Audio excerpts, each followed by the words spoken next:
Chris, if the submersible is still intact and the crew is still alive, more than half of their onboard air has been used up. Now, the Coast Guard is coordinating a multi-pronged effort to find them, plot a rescue plan, and then execute that plan. But the window to do that is closing fast.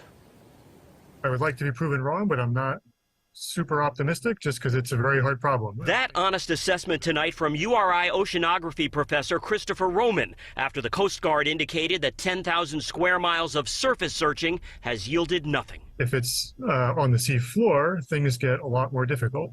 There are not really efficient ways to survey the sea floor and find it. This is the submersible Titan, just minutes before it descended toward the Titanic shipwreck on Sunday morning, only to go silent less than 2 hours later, with the founder of OceanGate, a French explorer, a British adventurer, and a wealthy Pakistani businessman and his son on board.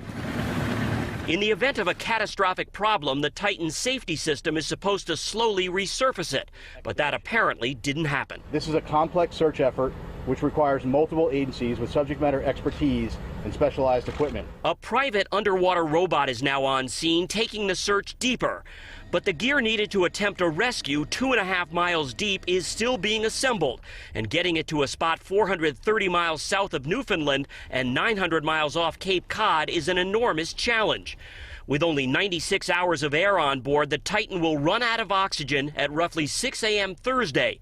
And given the logistics, many experts doubt there's enough time. I don't know the answer to that question. What I will tell you is we will do everything in our power to effect a rescue. Assuming the Titan can be located on the ocean bottom, which has not yet been done, some experts suggest an underwater robot might be able to hook it to a cable for hoisting to the surface. With that in mind, military cargo planes are loading up with privately owned deep-sea submersibles, and the U.S. Navy is sending its deep-sea salvage rig. But it could take days to get them positioned in the North Atlantic, and the clock keeps ticking. All these things take time and are not easy, is an unfortunate truth. Most of the equipment that might be needed for a rescue is on its way to St. John's, Newfoundland tonight. But keep in mind, it's still got to get to the Titanic site, 430 miles to the south, probably by boat.